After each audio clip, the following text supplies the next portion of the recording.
Valsbaai se natuurskoon slaan besoekers se asem weg. Maar die prentjie wat mens vir altyd bybly, is die van waggelende pikkewyne by die kusdorp Simonstad. Tog was die pikkewyne nie altyd daar nie.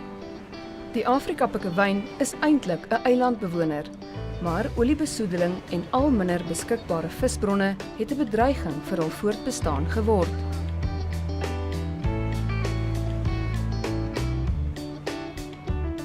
Die pikkewyne se oorlewingsinstink het hul waarskynlik na die vasteland gedryf, ten spyte van 'n hele nuwe stel uitdagings wat hulle daar in die gesig sou staar. In die vroeë 1980s het 'n paar pikkewyne hier op die strand in Simonstad kom neskop. En so het 'n pikkewyn-kolonie by Bulderstrand ontstaan, wat vandag deur mense van reg oor die wêreld besoek word. Die Afrika pikkewyn is 'n bedreigde spesies en die Bulderstrand-kolonie is deel van die Tafelberg Nasionale Park wat deur Sanparke bestuur word. Justin Boegman is die senior afdelingsveldwagter hier. The area protected within the national park is around about 2 hectares in size. Although the colony extends extensively along the coastline, we obviously manage the core of the breeding colony, but it does extend into City of Cape Town land as well. Vroeger jare het daar soms al tot soveel as 1500 pikkewynpare hier gebroei, maar vandag is daar heelwat minder. Currently it's a little bit less than that, it's around about 900 pairs that breed here annually. We've got just over 2% of the historic population remaining in the wild, which is concerning for conservation authorities. Greg Olofse bestuur Kaapstad en die Skiereiland se 307 km lange kuslyn. Dit sluit die Burgers Walk pikkewynkolonie in wat direk langs Bulderstrand geleë is.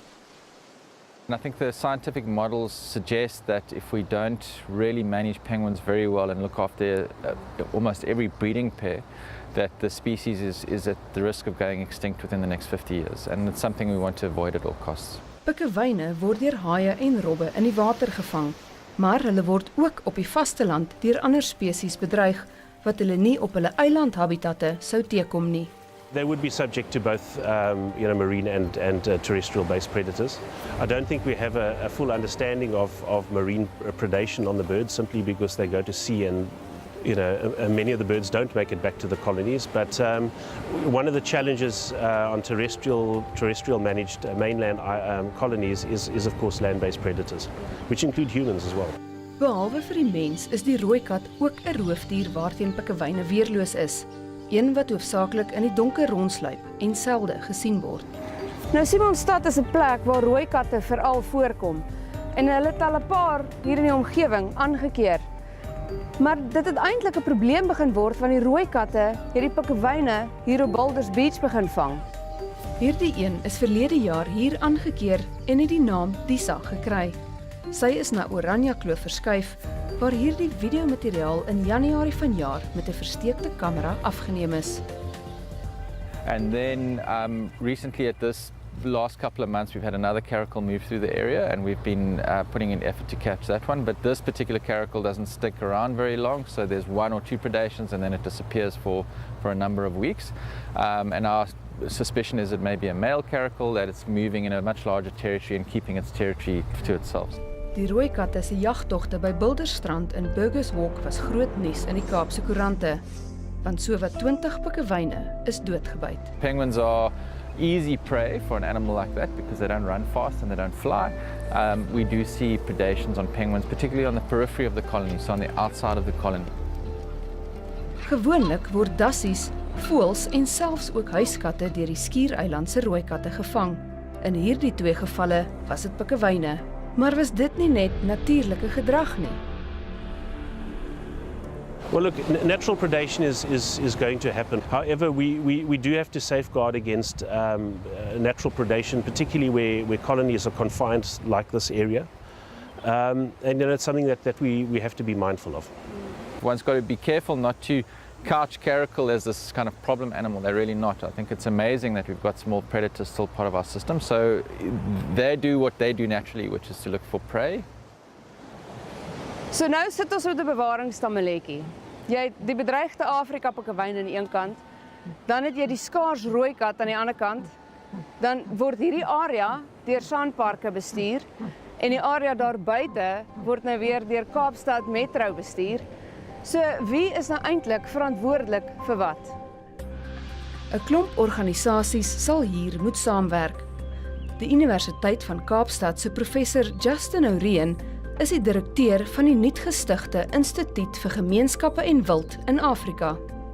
So wat gebeur dan is dat die rooikat maak te veel van hulle dood. Hy eet maar net 1 of 2, maar hy maak baie van hulle dood en dis die probleem. Natuurlik die grootste probleem is dat mense het al klaar 'n probleem vir die pikkewyne gemaak.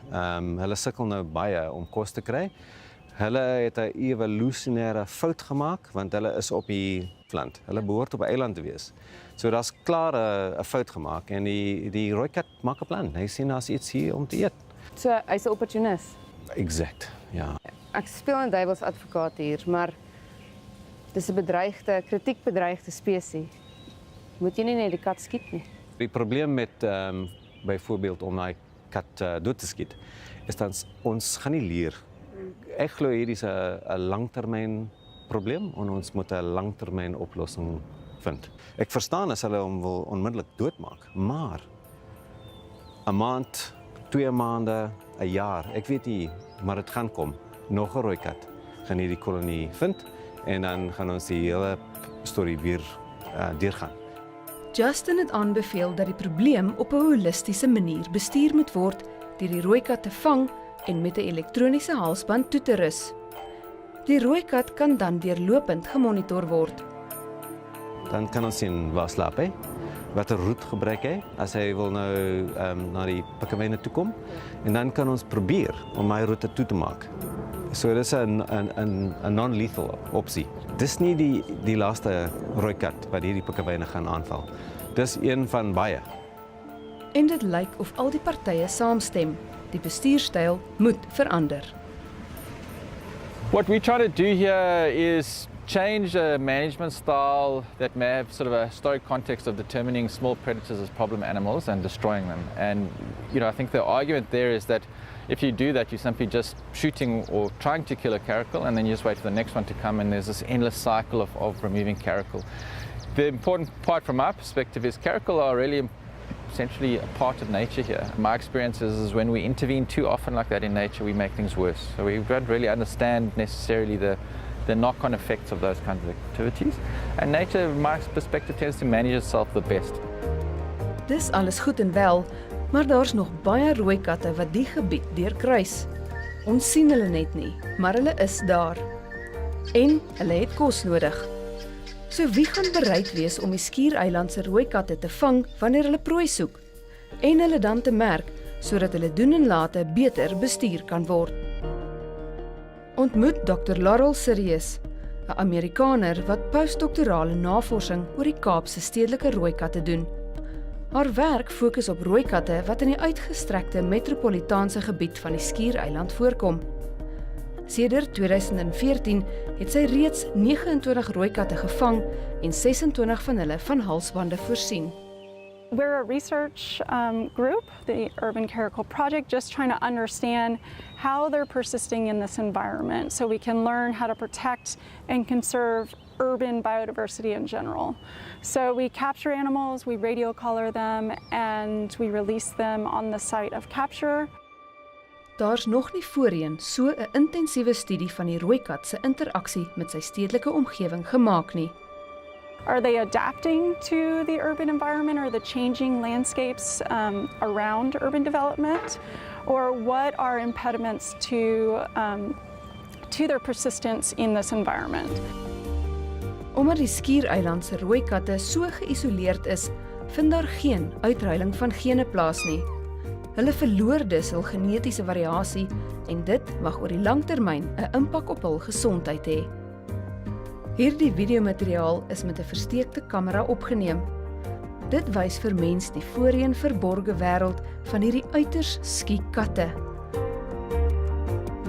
Selfs al sorgsame kant kan hier gesien word, soos die maakat wat haar kleintjies voer en pamper lang.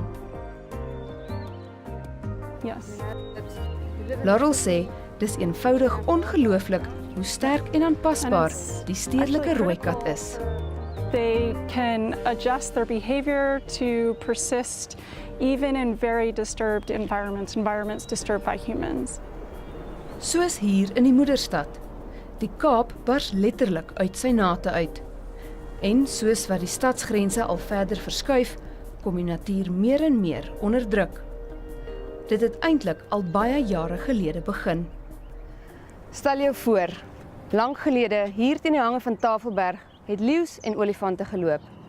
Maar die mens het dit stelselmatig uitgeroei. Vandag is daar 'n paar bokspesies oor en kleiner roofdiersoorte soos die rooikat. Die stedelike rooikat speel dus 'n belangrike rol om die ekostelsel in balans te hou.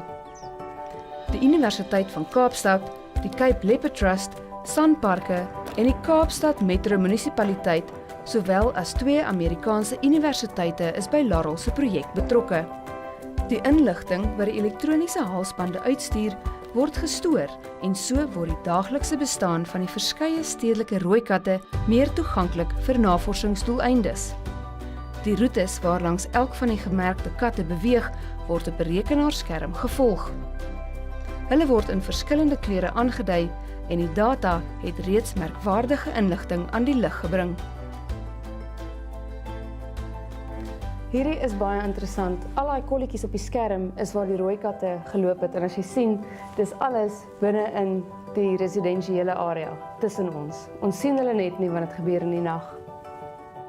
Hierdie is Laduma, die eerste rooikat wat Laurel en haar span gevang en gemerk het. Die wit kolletjies op die kaart wys waar hy oral rondgeswerf het. Meer as 2000 GPS-punte is in 6 maande aangeteken. Dit het oor 'n gebied van bykans 140 vierkante kilometer gestrek. Laduma is selfs hier teen die hange van Duiwelspiek, reg agter die universiteit opgemerk.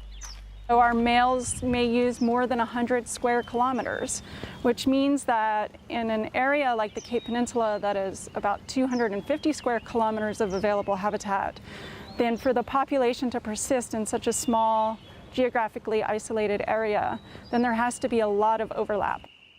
Wat heel vreemd is vir 'n territoriale spesies soos die rooikat.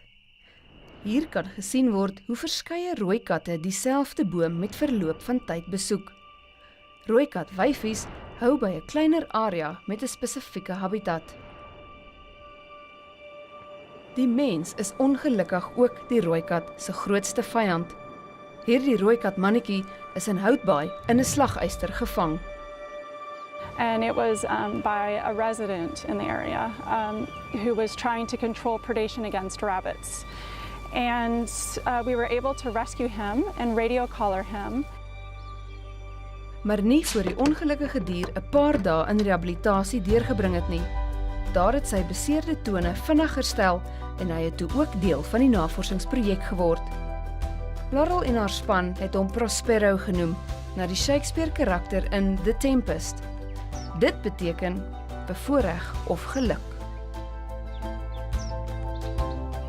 And we learned that he used areas from all the way here at UCT and around UCT and Rhodes Memorial, all the way south to Cape Point. And so that's approximately 3/4 of the available wildlife habitat, and that was in about a 2-month period.